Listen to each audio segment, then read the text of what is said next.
días a este programa de los días viernes, Corea del Centro. Antes de presentarnos, primero una excusa a quienes se conectan y están conectando por nuestras redes. Aquí debería estar Fran Castillo, el amable rostro de Fran Castillo, pero lamentablemente está resfriada, así que vamos a tratar de hacer lo posible para tener una conversación entretenida y interesante. Tampoco está Iván Weissman, así que paso a presentar a Alejandro Repening, nuestro coordinador editorial. ¿Cómo estás, Alejandro? ¿Qué tal, Héctor? ¿Cómo están? ¿Todo bien por acá? Muy Sí, bien. estuvimos Bueno, y bien. también a Rodrigo, que yo creo que Rodrigo es el único realmente, el único ciudadano de Coreano, Corea coreano, el del único centro. coreano. Coreano, el único coreano del centro es Rodrigo Castillo. Bienvenido, Rodrigo. Muchas gracias, Héctor. Efectivamente hemos tenido las huestes diezmadas por distintos motivos, la Fran resfriada. Iván les comento a sus seguidores que tuvo un problema con un vuelo, por lo tanto quedó varado ahí, imposibilitado de conectarse. Así que nada, vamos a tener que intentar Sí. la difícil tarea de compensar a la Fran y a Iván. Pero mira, hay tanto tema entretenido esta semana que no tengo duda que tema nos va a sobrar. No sé si vamos a poder tratarlos bien, pero tema hay. Sí. Al Tema menos nos falta, yo creo que exactamente. para gente también que es fiel seguidora, ¿no? de este programa, no sé si realmente seamos en este minuto Corea del centro, pero vamos a hacerlo, Es, ¿cómo se le podríamos hacer otro país? ¿Ah? este es como Un una país invasión a fantasma Corea, que, ¿eh? ah, Bueno, claro, yo te iba a es decir, como una parece que invasión, hubiera un habido país una que está revuelta. detrás del apagón. Claro, exacto, hay una Mira, revuelta, nos tomamos el poder. como el tema geopolítico es tan jodido en esa zona, bueno, mejor no hacer chistes, bueno, al respecto, porque Sí. el que lo haga, bueno, puede meter la pata, bueno. Y además, hoy día Bien. hizo algunos ensayos nucleares el querido amigo Kim Jong-un.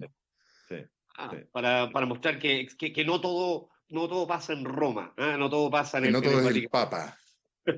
Oye, vámonos a ese tema. Que me gustaría partir con ustedes un tema que hace poquito estaba conversando recién con Mirna, más allá de las señales políticas que uno puede identificar con la llegada de León XIV. Hay un tema que me gustaría partir ahí con Rodrigo también. ¿Cuál es su opinión? Porque no solo estamos hablando de un líder, digamos, del líder de la Iglesia Católica, sino estamos hablando de un jefe de Estado, ¿no? Un jefe de Estado del Vaticano, en un Estado que está pasando por una crisis financiera que es tremenda. Tienen unos problemas, creo que como nunca antes. Hay delitos de corrupción, malos negocios, problemas con las pensiones de los religiosos, desigualdades brutales al interior de la iglesia. Y es una situación de la que poco se habla para afuera. En Roma, esto es un comidillo, pero hacia afuera poco se habla. ¿Cómo ves tú, Rodrigo, A ver, a este Papa enfrentando primero este problema político al interior de las paredes del Vaticano? sí, lo primero, probablemente nuestros auditores, que son todos gente culta e inteligente, que puede que sepa más que nosotros mismos del tema, saben que el tema financiero en el Vaticano, históricamente, cuando digo históricamente, es siglos, pero vámonos a la época moderna, digamos, ha sido un tema y ha sido un tema por varios motivos. Entre ellos, yo te diría que hay tres fundamentales. El primero tiene que ver efectivamente con malos manejos económicos. Y esos malos manejos económicos han sido por falta de destreza, porque eventualmente algunas personas podrán ser muy pías y muy religiosas, pero no necesariamente eso las convierte en buenos inversionistas o en buenos tomadores de decisiones en materia económica. Una segunda, que también es bastante conocida y que tiene que ver directamente con corrupción y malversación de fondos, es decir, de hecho, no olvidemos que en este cónclave, un cardenal quedó excluido del cónclave, pues Francisco, el Papa, lo había destituido justamente por haberlo sorprendido en malos manejos de este tipo. Y el tercero, que ya no tiene que ver tanto con el manejo económico ni desde el punto de vista de la corrección en el manejo económico y financiero o los temas de corrupción, y que tiene que ver con que hasta hace algunos años habían personas de mucha fortuna que donaban, heredaban enormes sumas de dinero a la iglesia, y eso ha disminuido en forma muy relevante, obviamente producto también de problemas en la reputación de la iglesia, problemas asociados a los abusos de menores, etcétera, que ha hecho que esa práctica que era tan común hace no tanto tiempo, 20, 30 años atrás, se haya vuelto cada vez menos común. Y solo para darle una dimensión más chilena a esta práctica, recordemos, se ha escrito mucha tinta ha corrido, ha habido hasta películas al respecto, digamos, lo que ocurría en el caso de la Iglesia del Bosque con el sacerdote Caradima, que solía recibir enormes cantidades de dinero, donaciones, tanto en dinero como en inmuebles, y que él mismo, eso está bastante documentado, administraba más bien como un peculio personal, digamos, y más que como parte de el patrimonio de la iglesia. Entonces, efectivamente, el desafío que tiene León XIV es grande. Ahora, lo que yo he escuchado, yo debo partir diciendo que estoy muy lejos de ser un vaticanista, por lo tanto, más bien estoy informado por lo que uno lee y ve, digamos. Este es un papa bien científico, este es un papa bien técnico. Es un papa en ese sentido que no le tiene miedo a los temas terrenales en Un ese. matemático, de hecho. Exacto. Por lo tanto, uno esperaría que este sea un papa que entienda de números, que entienda, a diferencia de otros papas que no necesariamente tenían por qué entender mucho, que este sea un papa que, por más que no sea un experto en finanzas, sea un papa perfectamente capaz de entenderlas. Y además recordemos que este papa fue administrador de la Casa de los Agustinos en Roma, que es una casa grande, por harto tiempo, por lo tanto tiene experiencia administrativa, tiene, además de haber sido cardenal y obispo de una zona no menor, digamos. Por lo tanto, en ese sentido, yo creo que efectivamente vamos a encontrarnos con un papa que va a tomar medidas y que no simplemente va a intentar navegar. Y además, he hablado mucho, pero lo último, además por otra cosa, y es que una de las cosas que se comentaba en su momento cuando se especulaba sobre quién podía ser el próximo papa, habían quienes pensaban que se quería un papado corto como de transición y que por lo tanto era posible que se eligiera un papa viejo, de forma tal de que uno supiera de antemano que iba a durar poco y por lo tanto que fuera más bien de transición. Se ha elegido a uno de los papas más jóvenes del último tiempo, 69 años en los tiempos que corren, es muy joven y para el mundo del Vaticano es un lolo. Por lo tanto, uno podría pensar que a este papa le quedan tranquilamente 10 a 15 años de papado. Y la medicina, la ciencia avanza tan rápido que si me apuras tal vez sean 20. Por lo tanto, efectivamente, él tiene que preocuparse de largo plazo. No es un papa que llegue acá a sobrevivir 5 o 6 años, digamos. Por lo tanto, todo eso a mí me lleva a pensar que efectivamente este sí va a ser un tema porque se refiere a la estabilidad de la iglesia. Esto no es solo un problema de plata, es un problema también de que la iglesia tenga los recursos para hacer aquello para lo cual existe. Mm. Antes de darle la palabra a Alejandro para que vayamos avanzando a otro punto también, solo recordarle, tal vez como dato, el dato preciso a quienes nos escuchan, el Vaticano ha enfrentado efectivamente, como tú decías, Rodrigo, muchos escándalos a lo largo de su historia, pero digamos que lo podríamos reducir, digamos, a un par los últimos. ¿Se acuerdan ustedes del caso que se llamó el Batileaks? Cuando Sí, en el papado de Benedicto XVI, el mayordomo empezó a filtrar documentos, estamos hablando por ahí 2012, Sí. 2013, fue arrestado, se produjo un tremendo escándalo con conflictos internos. Y lo último, lo que se mencionaba también respecto de Angelo Becciu, ¿no? Que fue condenado incluso 5 años por fraude fiscal, malversación de fondos, por comprar una propiedad de lujo en Londres. O sea, y más atrás, incluso tenemos vinculaciones con el Banco Ambrosiano, mafia, es Sí, decir, hay tal cual. una Es cosa de ver larga... El Padrino, es cosa de ver la El película padrino. El Padrino. sí. Exacto, y ahí se trata exactamente con lo que se respira al interior de la... Hay otra lista que me gustaría pasar ahora contigo, Alejandro, y que un poco también es lo que lleva el mostrador hoy día en su título de portada, que al ser un papa progresista, por decirlo así, que además vincula el mundo del norte con el sur global, al tener por adopción la nacionalidad peruana, se presume que podría haber una confrontación con Trump. De hecho, en el programa que nos antecedía, el sacerdote Jorge Costa incluso decía, va a ser necesario que este papa se enfrente a Trump. O sea, es indispensable que lo haga porque él decía que incluso para él Trump significaba el anticristo, pero más allá de esa figura, la oposición de un papa que tenga una visión de la doctrina social de la Iglesia debiese necesariamente tener en confrontación con Trump. ¿Cómo lo ves tú, Alejandro?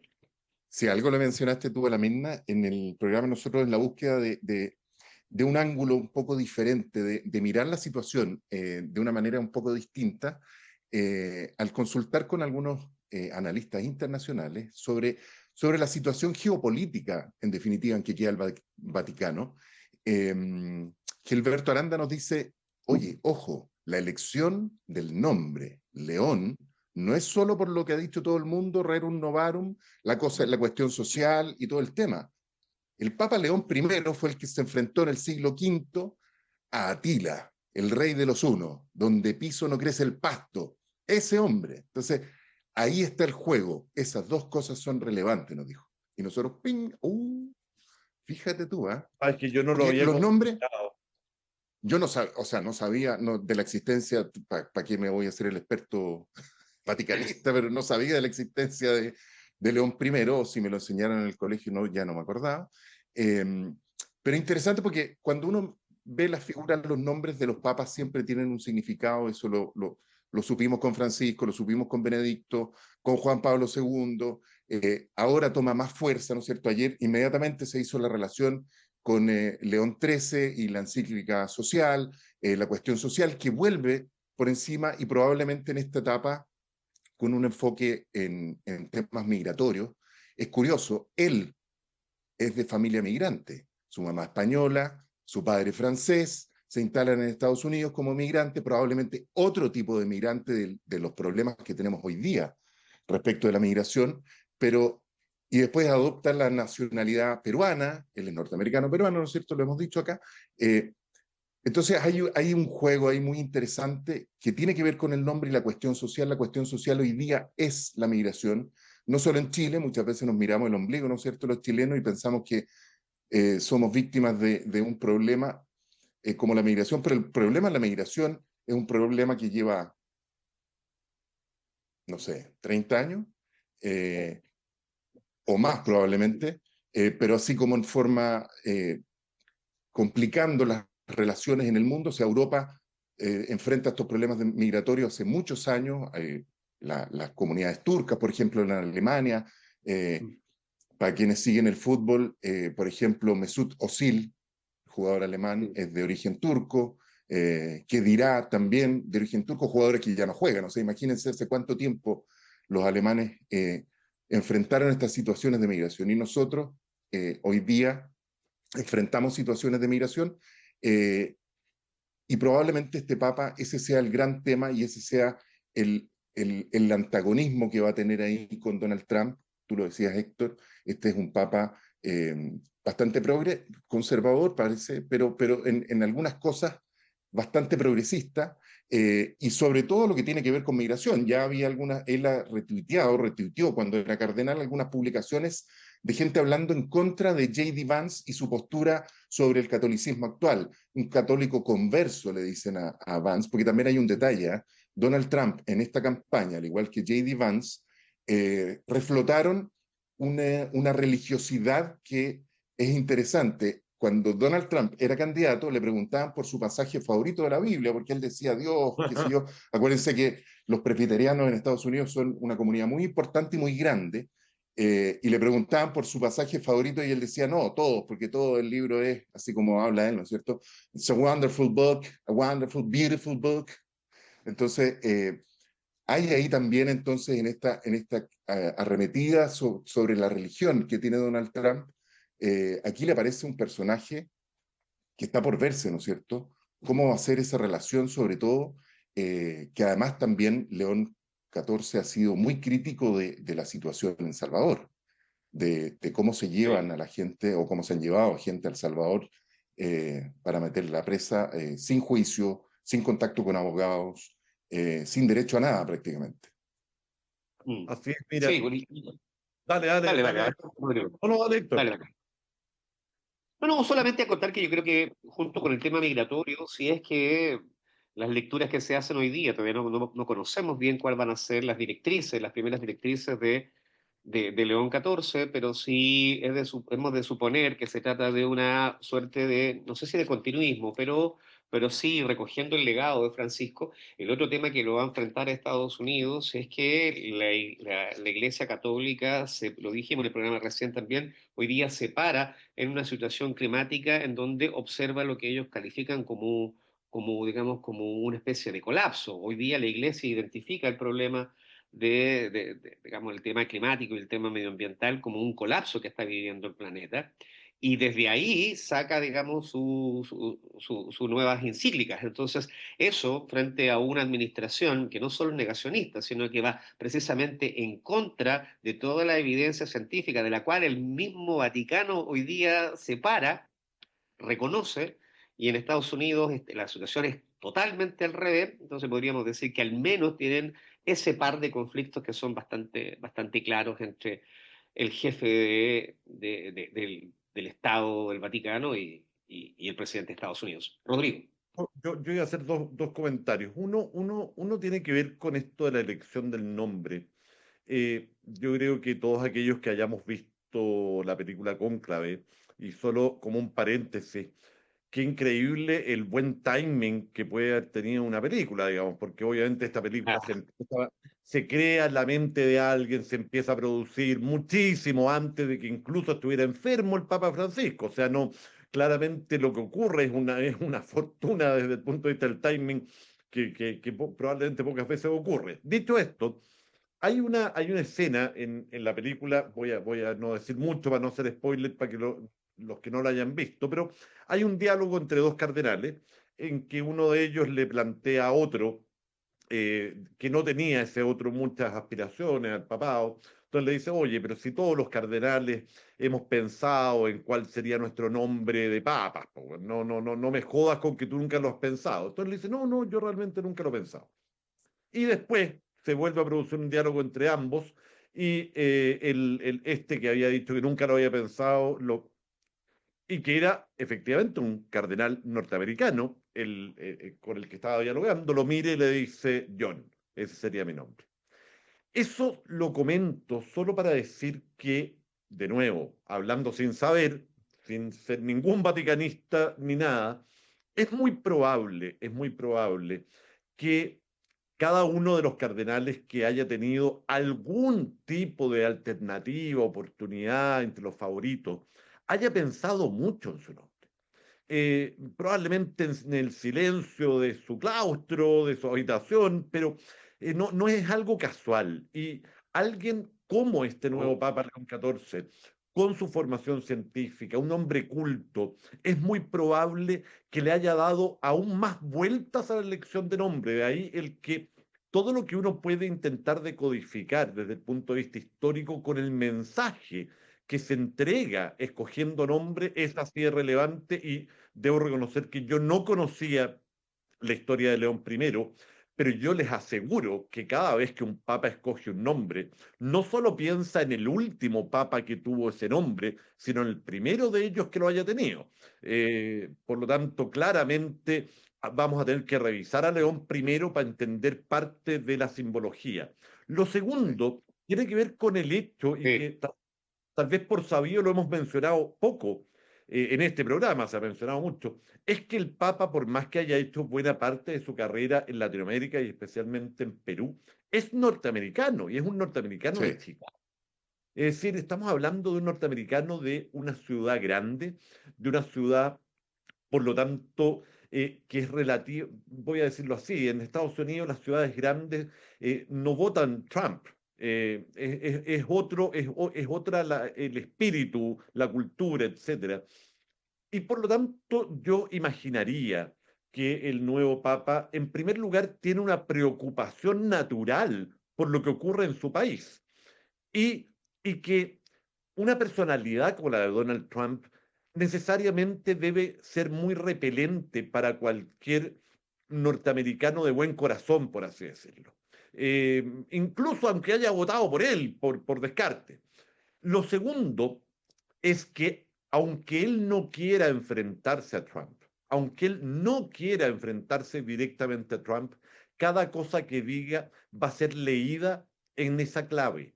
No, es imposible de soslayar, porque Estados Unidos no es una sociedad particularmente católica, aun cuando ha aumentado muchísimo el catolicismo producto de la migración latina. No es la religión dominante. Sin embargo, ahora que tienen un papa de su nacionalidad, la mirada hacia el Vaticano va a ser distinta desde Estados Unidos y por lo tanto la lectura que los norteamericanos hagan de lo que diga o no diga su papa, les guste o no les guste, es su papa norteamericano, va a ser probablemente parte del debate. Y finalmente, porque Donald Trump, como lo conocemos, tiene el prurito, tiene la incontinencia de responderlo todo. Entonces no me extrañaría que sea el propio Donald Trump el que termine enfrentándose al Papa y haciéndose cargo, poniéndose el sayo de cada cosa que el Papa diga que a él no le guste. Sí, ciertamente. Oye, y antes de pasar también a otros temas para que vayamos avanzando y que no sea solo Papa, porque yo creo que todavía estamos muchos eh, Hablando. siguiendo, Sí. atentos a esta noticia, pero ya presumo que un par de días más vamos a estar todos bastante cansados también de la historia también del Papa. Una cosa que me parece interesante, Papa, insisto, para pasar a otro tema, es que en Estados Unidos, junto a Prevost, había otro cardenal digamos, que tiene arrastre en Estados Unidos, pero por ser ultraconservador, que es Raymond Leo Burke. No sé si lo recuerdan, pero este es un cardenal norteamericano trampista que tiene una visión, digamos, de la iglesia muy, muy, muy decimonónica, por decirlo de alguna manera. Ahí están empezando a escribirse biografías digamos, en contradicción entre ambos, porque los dividía un mar a Prevost y a Leo Burke. Mientras uno era pro Francisco, el otro cardenal era de la idea incluso de volver a hacer las misas, digamos, con la espalda del público. Claro. Ahí también se dio una lucha de poder bastante interesante en Estados Unidos dentro de los posibles papables. Quiero pasar a otro tema, amigos. El embajador de China salió a desmentir este tema del litio, a decir que en realidad las empresas en Chile, las empresas chinas en Chile no se estaban yendo como se anticipó. Verdades que parecen ser a medias. A ver cómo podríamos ilustrar bien cuál es la situación que está pasando con el litio, Rodrigo. O no, Alejandro, perdón. Dale, dale. No, Yo tengo ropa soy más tendida ignorante en eso. Sí, soy más ignorante en eso, pero probablemente Para la es... ropa entonces. Claro, Pero termina tú, vale, y yo después les comento un poco cómo lo veo yo. mira, yo creo que las actuaciones del embajador chino últimamente han estado marcadas, o prácticamente desde que lo conocemos acá, en polémicas siempre, ¿no?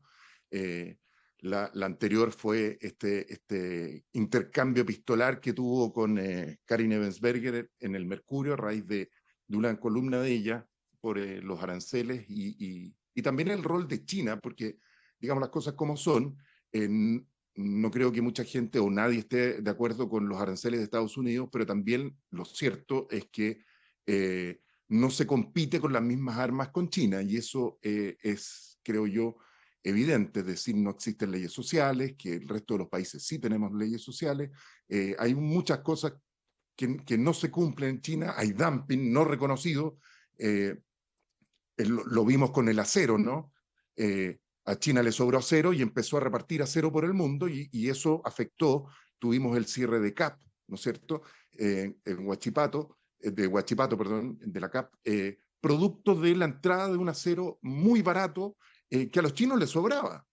Entonces, esa es como peleamos comercialmente con China y probablemente la estrategia no será la correcta la que está adoptando Estados Unidos, pero nadie puede decir que aquí se está afectando a blancas palomas, por decirlo de alguna manera. Entonces, esto se enmarca, digamos, el anuncio del embajador como en este ambiente enrarecido, ¿no? Se informa que BID y la otra empresa, no me acuerdo el nombre, o sea, lo podría decir, pero probablemente lo voy a decir muy mal, desistieron de proyectos por la permisología. Eso hizo, ¿no es cierto?, que hubiera un tremendo ataque en contra de la ministra Maysa Rojas, como responsable, ¿no es cierto?, de estos problemas de la permisología, que por lo demás no son problemas, son problemas actuales, pero son problemas arrastrados, ¿no es cierto?, de hace muchos años.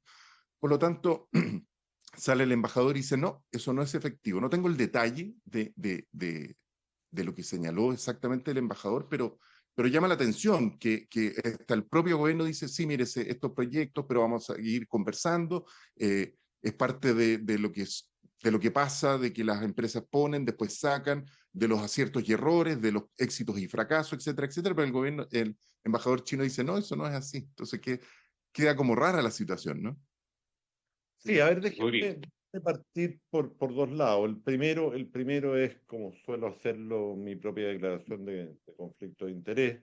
Como es sabido, yo asesoro a un par de empresas chinas grandes en Chile, con inversiones importantes en Chile, entre ellas una empresa de litio. Por lo tanto, hago esa primera prevención, aun cuando evidentemente las opiniones que exprese son solo mías y no comprometen, por supuesto, no a mis clientes, pero intentaré dar una visión lo más objetiva posible. A ver, déjame quedarme con el ejemplo que daba Alejandro sobre el acero. Y me quedo con ese porque en ese mundo no tengo ningún interés, por lo tanto me siento más cómodo de comentarlo. Pensar que la Huachipato se fue a la quiebra producto de la competencia desleal china es incorrecto. Es derechamente incorrecto. Huachipato hace 20 años que era inviable y había estado mantenida con respiradora artificial, había sido intentada de cerrar muchas veces antes con independencia de una oleada de acero barato en algún momento determinado porque puede haberle sobrado o no a los chinos en un momento. Es más, eh, se pide que se apliquen aranceles justamente en el caso de Chile, en este caso por la Comisión de Antidistorsiones al acero chino, se aplica el arancel. Y sin embargo, Huachipato se cierra igual, porque efectivamente no era viable en el largo plazo. Por lo tanto, en este tipo de materias hay que tener cuidado de separar un poquito la paja del trigo. Eso no significa, de nuevo, que no hayan problemas comerciales asociados a la manera como China hace negocios en el exterior, pero yo te diría que probablemente tienen más que ver, y al menos en lo que afecta a Chile. En el caso de Estados Unidos puede ser algo diferente porque son dos potencias industriales en competencia. Chile no es una potencia industrial, por lo tanto no competimos industrialmente con China, sino que más bien nos preocupa a qué precio nos compran las materias primas o, en el caso del acero, que es uno de los pocos, a qué precio la venden. Pero en general a Chile le preocupa más a qué precio se compra que a qué precio le venden. En ese mundo, yo diría que las preocupaciones principales que se han planteado más bien tienen que ver con la presencia en sectores estratégicos y el hecho de que por una cuestión geopolítica, estratégica, etcétera, se ha mencionado que China suele ser capaz de hacer ofertas económicas más altas por activos estratégicos más que lo que podría ofrecer cualquier otra empresa privada de cualquier parte del mundo, porque tienen intereses que van más allá de los estrictamente financieros de corto plazo. Y esa es una discusión que es válida, que es legítima, etcétera. Pero, y acá voy a lo siguiente. Cuando uno mira críticamente a China, y creo que es perfectamente válido y legítimo mirarlo críticamente, hay que ponerlo en la balanza de la comparación con su contraparte. Y si ustedes me preguntan, Estados Unidos, especialmente en el último tiempo, se ha comportado mucho peor desde el punto de vista de lo que uno entendería son las reglas del comercio internacional de lo que ha hecho China. Entonces, ahí hay que mantener un equilibrio delicado. Ahora, si ustedes me preguntan derechamente si las empresas que habían anunciado una suerte de retirada, para que entiendan los auditores de qué estamos hablando. Estamos hablando de lo siguiente. Se había establecido un mecanismo en virtud del cual empresas podían postular a comprar litio de los actuales productores, es decir, básicamente SQM y Abel Marley, a un precio preferente en un contrato de largo plazo, con la condición de que utilizaran ese litio para generar valor agregado en Chile, de forma tal de hacer transferencia tecnológica, porque Chile en general exporta litio bastante procesado, ¿eh? No nos confundamos que no somos ahí, no agarramos la salmuera y la tiramos en un barco.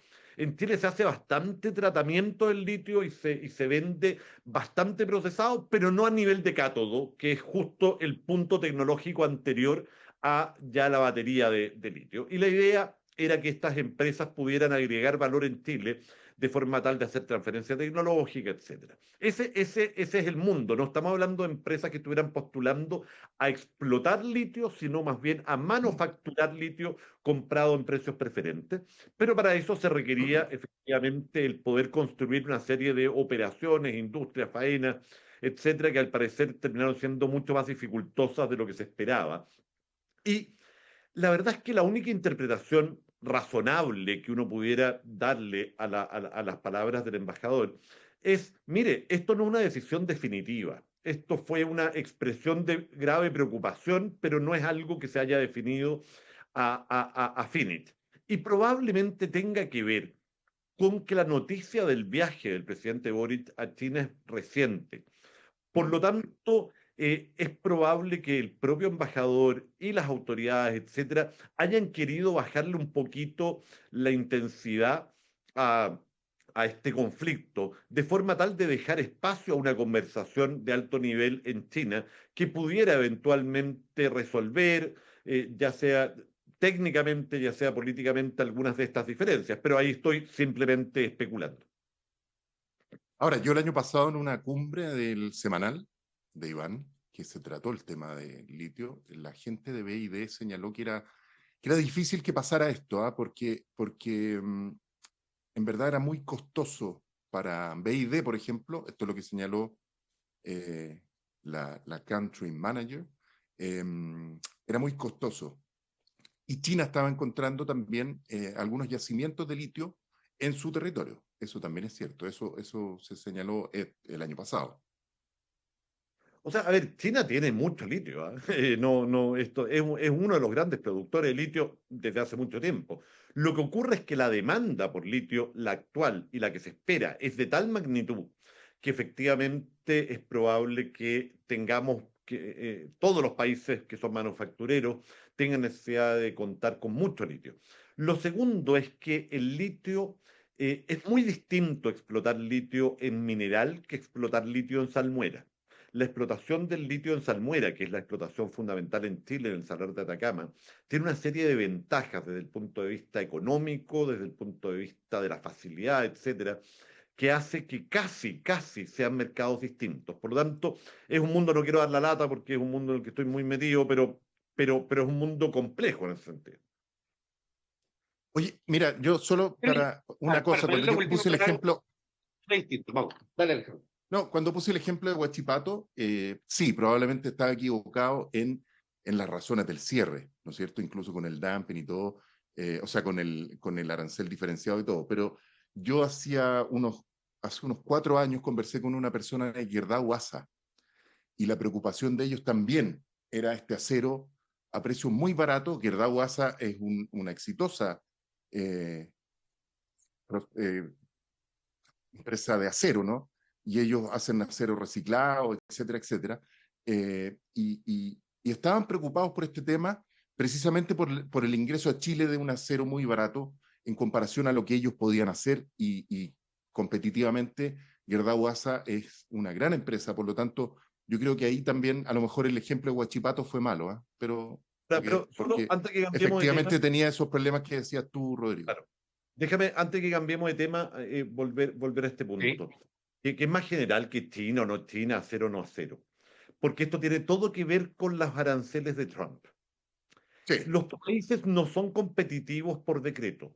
Los países no son competitivos porque a un presidente se le ocurre, ni mucho menos porque convierten en competitivo un producto localmente por la vía de encarecer el producto externo por aranceles. Eso es una estupidez mira, principios del siglo XX, que sabemos que es una estupidez. La primera vez que un presidente norteamericano intentó hacerlo en los años 30.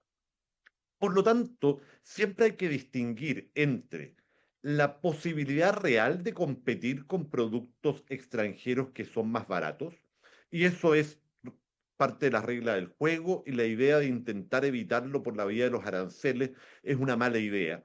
De algo que también puede existir, y para eso existe la Comisión Antidistorsiones, por ejemplo, en el caso de Chile o en Estados Unidos hay una institucionalidad muy, muy fuerte al respecto, que puede existir la posibilidad de que esos productos mira, dumping es una palabra compleja porque tiene una lógica particular, pero digamos que estén subsidiados ilegítimamente, para decirlo en términos más generales sí, que dumping, porque dumping tiene una connotación muy particular. Y eso es una discusión perfectamente válida y que yo te diría a estas alturas se aplica mucho más a otros países en el lejano oriente que a China.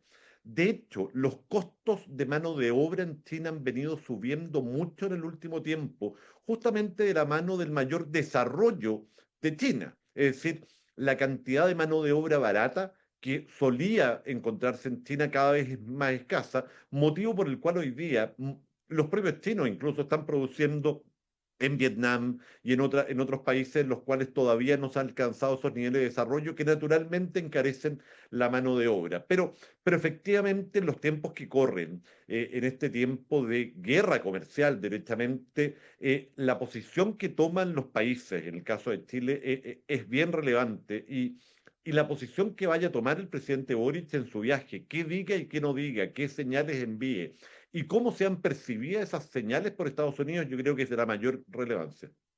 sí, Sí, yo creo absolutamente. que frente a esas señales perfectamente vamos a poder hacer un programa especial como para ir analizando eso. Estimados, los quiero llevar a otro, un tema internacional cerca, ¿no? Aquí en el Medio Oriente, para que analicemos también.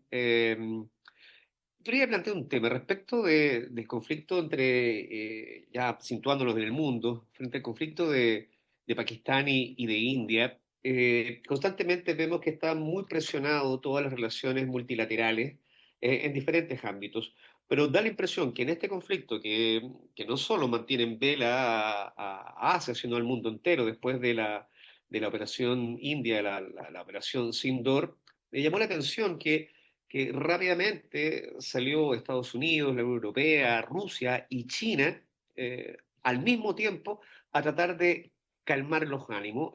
Y lo digo con una valoración positiva, porque estamos hablando de un riesgo nuclear en esa Dos zona. potencias nucleares, a eso es. Sí. Claro, son dos potencias nucleares, entonces hay un riesgo nuclear muy importante y escuchar, digamos, en simultáneo, ¿no?, a la comunidad internacional, insisto, incluyendo a Naciones Unidas, la Unión Europea, Estados Unidos, Rusia y China, hablar en una sola voz hace, ante un peligro concreto, desde luego, pero hace rato que no veíamos una comunión de voluntades como lo que se vio para tratar de bajar la tensión ahí en la zona de India y Pakistán. ¿Cómo lo veía, Alejandro? Esta situación. Sí, yo creo que esto es, o sea, conflictos como el fronterizo, como ese, se lo comentaba a alguien que me preguntó por estos días, ¿por qué es importante? ¿Por qué tanto ojo ahí si queda tan lejos, está del otro lado del mundo, no nos afecta en nada? Pero lo que pasa es que poca gente se recuerda, ¿no es cierto?, lo que tú decías, es que son potencias nucleares. No sabemos exactamente el armamento que tienen. Nadie sabe el armamento exactamente nuclear que Se tiene supone que están ninguna de las equilibrados, se potencias tendrían más o mundiales. menos como, pero Pero se se supone que supone que tienen como 170 ojivas cada uno. Claro, yo recuerdo de O sea, chico hace de ver volar las el planeta noticias. entero. Exacto. Lo que pasa es que es la reacción en cadena, el gran temor. Claro. Porque tú tiras uno, después el otro defensivo y el otro, y le rebotó a alguien más que te lo devuelve y pum, pum, pum, pum, pum, pum, pum. Y eso generaría, ¿no es cierto?, este colapso que se teme tanto, que yo recuerdo en los 80, ¿no es cierto?, el famoso tema que el que aprieta el botón rojo, el temor permanente de la guerra nuclear. Y ese es el problema, finalmente, ¿no es cierto? Y esa es la tensión que genera. Uno escucha, porque probablemente en África conflictos fronterizos y enfrentamientos directos entre dos países existen todos los días y no sabemos. Pero acá el problema es ese, ¿no? El potencial nuclear, el temor nuclear. Y como les decía, yo recuerdo de chico ver con preocupación en las noticias, ¿no es cierto?, un ensayo nuclear de India, que sé yo, 6 meses después un ensayo nuclear de Pakistán. Entonces todo el mundo quedaba un poquito helado. Y yo creo que como ese miedo se reflota, ¿no es cierto? Esta no es la primera vez que Pakistán e India se enfrentan militarmente. No soy un gran historiador, pero entiendo que vendría a ser como la quinta vez desde el final. Están en guerra permanente, en la realidad. Hay una zona que es Claro, Cachemira, que está en disputa desde hace 50 años. desde la final de la Segunda Guerra Mundial. Si uno mira los mapas, siempre Cachemira tiene dos colores, el color de India y el color de Pakistán, porque es un territorio en disputa, ¿no es cierto? Y reconocido así por la comunidad internacional, reconocido así por la ONU, reconocido por los que dibujan mapas, es decir, y claro, y pasa esto y a uno como que te recorre el frío por la espalda porque uno no sabe exactamente hacia dónde va a dar bote la pelota, ¿no es cierto? Ese es como el temor. Uno también desconoce mucho, imagínate, países tan grandes, India, el país con mayor cantidad de habitantes del planeta, hoy día también con sectores muy desarrollados, con industrias muy desarrolladas, con capacidades. Los indios y también los pakistaníes se formaron y se han formado y se forman hasta el día de hoy en las propias universidades de Estados Unidos como grandes científicos, como grandes informáticos, etcétera, etcétera. Entonces, hay un desarrollo ahí y que uno desconoce mucho porque son lugares que están muy lejanos, con idiomas, costumbres, culturas que son muy distintas a las nuestras. Entonces, también hay cierto temor y eso le explicaba a las personas que me preguntaron. Entonces, se reflotan estos como miedos, así, ¿qué irá a pasar? Porque no entendemos mucho tampoco en qué contexto se dan las cosas. La política en esos países probablemente no debe ser fácil conducir un país de 1.200 millones de habitantes. El riesgo es real, por eso es que yo quería apuntar y te paso la palabra, Rodrigo, porque, claro, el riesgo es tan real que es como lo que le acabo de decir, que implicó una comunión de voluntades que en los últimos años no hemos visto. No hemos visto comunión de voluntades entre la Unión Europea, Estados Unidos, China y Rusia, como si apenas, digamos, volvió a estallar un brote nuevo, digamos, de violencia en esa zona. No hubo duda, ni de los chinos, ni de los rusos, ni de Estados Unidos, en salir a apoyar las palabras de Naciones Unidas. Recordemos que hoy día Naciones Unidas está contra la espada y la pared. Estados Unidos lo tiene muy asfixiado. Hoy día está en constante tela de juicio si efectivamente las políticas multilaterales tienen efecto real sobre digamos, la conducción de, de los poderes, ¿no? De los grandes poderes de nuestra, de nuestra sociedad global, es lo que De está en los juego. equilibrios. Tal cual. Entonces, me parece muy Vale. interesante esta salida, Rodrigo. Yo me iba a quedar exactamente con el punto que hace Héctor.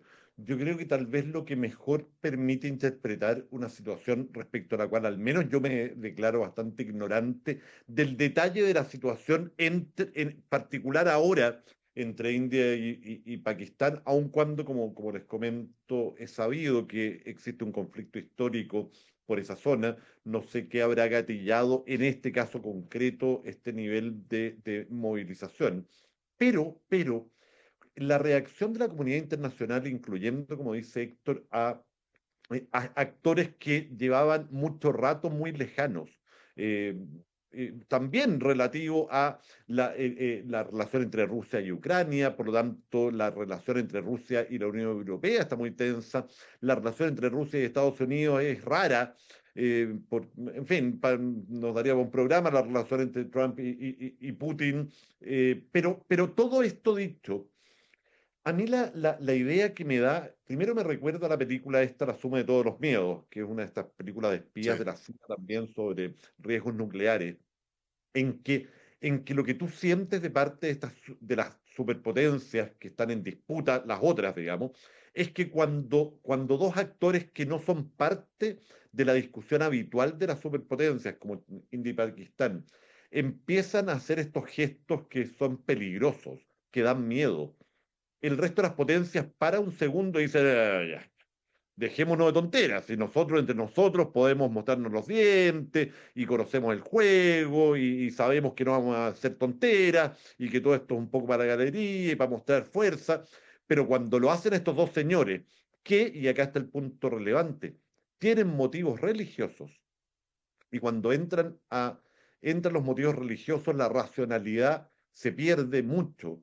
Entonces se genera este nivel de miedo. A mí me asusta más la reacción, por más que me parece bien la reacción unívoca de las superpotencias, me asusta, porque digo, ¿cuánto miedo tendrán para unirse en esto, digamos?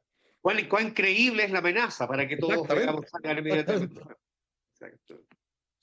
claro, es como que India y Pakistán están fuera del club nuclear, ¿te fijas? Entonces Tal cual, tal están cual, un tal poquito cual. fuera de control, porque tú no sabes, porque los otros que se tienen apuntados, por decirlo de alguna manera, y están bajo un cierto equilibrio. Si disparas tú, disparo Son yo. muy grandes, y son muy grandes los Exacto. territorios. Que en el caso de Corea del Norte, hablando de nuestro programa, en que también es un país con energía nuclear o con fortaleza bélica nuclear, que también es bien impredecible, en fin, tenemos un montón de motivos para tenerle miedo. Yo le tengo miedo. Sí, claro. Pareciera que no les da tanto miedo, probablemente porque saben cosas que nosotros no sabemos respecto de cómo podría ser controlado ese riesgo versus este miedo que uno ve cuando se unen tan unívocamente y hasta Estados Unidos, que venía rato siendo una especie de anti-ONU, como dice Héctor, empieza hasta a unirse a la voz de la ONU, que, como digo, para el presidente Trump es bastante poco respetable, digamos. Quisiera dejar estos últimos minutos para hablar de la política interna, pero solamente agregar un dato para quienes nos estén escuchando. Tampoco manejo el conflicto de Pakistán, pero entiendo que este es efectivamente un problema hace más de 70 años que parte cuando se dividió el imperio británico de la India. Ahí, Sí, a fines de los 40, y que se divide India y Pakistán, y como decía Rodrigo, también tiene una diferencia religiosa muy importante. Mientras India la mayoría es hindú, en el caso de Pakistán tiene una mayoría musulmana, y eso ya divide, digamos, las aguas de manera muy fuerte. Los últimos minutos, queridos, los quiero llevar a la situación de política interna. Eh, y quiero plantearle, no sé qué opinan ustedes, pero mi impresión respecto de, de la oposición y la situación en que se encuentra Evelyn Matei, ahora, luego que salieron los alcaldes de diferentes comunas de la región metropolitana a, a mostrarse en contra de la acusación constitucional contra el delegado A respaldar presidencial, al, a respaldar a Durán, definitivamente, a respaldarlo. Es como que lo que yo siento es que hoy día Evelyn Matei está muy tensionada. Finalmente, todo lo que, las señales que se pueden dar terminan confluyendo en ella, ¿no? Lo que dice, lo que no dice, las señales que da hacia la extrema derecha, las que no da a la extrema derecha, el intento por mostrarse cada vez más dura con las políticas del oficialismo. Finalmente, lo que terminan haciendo es tensionarla a ella misma. Hoy día es una situación muy compleja. Cada vez que pasa un tema de política interna, quien tiene que salir a responder y quien es evaluada en función de lo que dice o lo que no dice es precisamente Evelyn Matei. No hay otra persona que esté más conflictuada en este minuto. No sé cómo lo ven ustedes. sí, mira, yo creo que es como Alejandro. el que va adelante de la caravana, ¿te fijas? El que va guiando la caravana siempre es el que está expuesto. Y, y ante estas diferencias, porque lo que pasa con el delegado Durán es muy interesante porque Mario Desbordes, incluso antes de la acusación, del anuncio de la acusación, ya venía Antes, diciendo que venían haciendo un trabajo muy positivo, muy bueno. Mario Desbordes ha señalado que ha tenido más problemas de los que él pensó que iba a tener el tema de los toldos azules que le han sacado y que él dice, no, pero es que esto no lo puedo resolver en 6 meses, esto es de largo plazo, independiente que le saquen la promesa de campaña que en 5 meses los tengo fuera. Bueno, es porque la realidad es más difícil, otra es Otra con cosa guitarra, con ¿no? guitarra. Exacto. Entonces, resulta que ya venían haciendo un trabajo, el alcalde Belolio acá en Providencia también sale a respaldarlo, el alcalde Sichel también. Entonces, pero también hay un trabajo de antes con el delegado Durán y por lo tanto probablemente ellos entienden que lo que sucedió en el Estadio Monumental, no voy a decir que era inevitable, porque obviamente que era evitable, pero, pero ¿cuál es la responsabilidad del De Durán. delegado? Probablemente, claro, ellos ven probablemente que toda la pega que había que hacer se hizo y que hubo un desborde que va más allá. Si tú muchas veces puedes planificar, puedes hacer todo, puedes planificar incluso que las cosas te salgan mal y las cosas pueden salir más mal todavía, si eso pasa. Eh, Sí, y las a cosas ver, fortuitas Claro, también el pasan. punto, solo dale, dale. agregar un detalle, Dale. de la palabra, Rodrigo. Claro, lo que pasa es que una situación es Durán, ¿no? Sí, estaba haciendo un buen Sí, trabajo y que se amenaza con quedar trunco con esta acusación. Y otra cosa muy distinta es que es la situación de Evelyn Matei, porque uno podría decir eh, Durán lo hace bien o lo hace mal, y la prueba de eso, digamos, la diferencia que tienen los alcaldes con respecto a los diputados. Pero exacto, es que allá independiente de iba. eso, la figura de la de Evelyn Matei es la que resiente, en definitiva, toda esto, digamos, estos balanceos, esas tensiones, finalmente a quien repercuten y que termina afectándose, ni siquiera es Durán. Sí, yo creo que Durán ya está como No, medio fuera Sí, digamos, de tal la cual, tal fórmula. cual, tal cual. es que a eso iba. Voy a Rodrigo. hacer el mismo comentario, tal vez desde otra óptica. Eh, yo creo que la candidata Matei, siendo que sigue primero en las encuestas, que probablemente de toda medición objetiva hoy es quien tiene mayores posibilidades de lograr la presidencia de la República, ha hecho todo lo posible por no ganar. O sea, es impresionante la cantidad de errores no forzados, y a eso me quiero referir, errores no forzados. Hay errores que son inevitables cuando tú estás puntero, tal como decía el Ale, todo el mundo te está apuntando, todo el mundo te está golpeando, cuando además estás dentro de una derecha con las características de la derecha chilena, en la cual hay una parte de esa derecha que desprecia a la derechita cobarde que de un modo u otro representaría a Matei y por lo tanto ella se siente en la obligación para poder ganar la primera vuelta de hacer guiños a esa derecha sabiendo que al momento de gobernar probablemente esos guiños hayan sido no más que eso, guiños electorales. Pero todo eso que es comprensible y que puede generar errores normales, se le une estos errores no forzados que yo tengo la impresión de que se deben en alguna medida a improvisación, en alguna medida a poco trabajo programático y de contexto. Es decir, yo no sé dónde están los asesores o si ella escucha a los asesores antes de abrir la boca o escribir un tuit porque, porque efectivamente uno lo que ve desde afuera es improvisación, es apresuramiento, es responder antes de haber pensado un poco, antes de haberse informado un poco, lo cual la expone todo el tiempo a que la corrijan, la expone todo el tiempo a quedar como ignorante, a quedar como desinformada. Lo que le pasó, solo como ejemplo, con el alcalde Sichel, me acordé, en Ñuñoa, con las cámaras de seguridad del estadio, fue un bochorno, fue un bochorno. Eh, que me extraña de Matei, porque Matei es una mujer seria. Pero mira, todo esto Sí, yo bueno, creo en los que últimos minutos, yo, cortito, mira, se armó este comité, ¿no es cierto? Donde está el exdiputado Paulsen, están estos voceros, qué es lo que ha salido, ¿no? Y es curioso porque lo que supimos de la relación de Durán con los alcaldes se basa en el evento que hizo Jaime Belolio por la cuenta pública, que fue el 29 de abril. Ahí, de hecho, la foto que publicamos ayer es la foto de la candidata Matei saludando muy, no sé si efusivamente, porque es una foto, pero muy cariñosamente al menos se ve a Durán. Eh, y yo creo que efectivamente los errores no forzados obligaron a esta conformación de este comité. y probablemente las reacciones y las declaraciones anteriores de los alcaldes generó esta suerte de bipolaridad de que el resto de Chile Vamos está en contra de Durán, pero el equipo de Matei no. Entonces, pero es porque ella está a la cabeza y porque ella está ahí. Y yo tengo la sensación de que esta semana Matei ha estado un poco más en silencio. Probablemente por lo que dice Rodrigo, porque se ha expuesto mucho sola, mucho error no forzado. Y lo que vimos en la encuesta CEP, que tú comentaste con Mirna en el programa anterior, Héctor, es que según la encuesta CEP, el 52% de quienes van a votar aún no definen candidato. Para mí, eso es una elección abierta. Tal cual. Tal cual. Sí, y yo estoy de acuerdo, pero antes, digamos, de empezar a despedirnos, yo tengo la impresión de que no sé si sean tan no forzados estos errores. Lo que sí estoy de acuerdo es que son errores.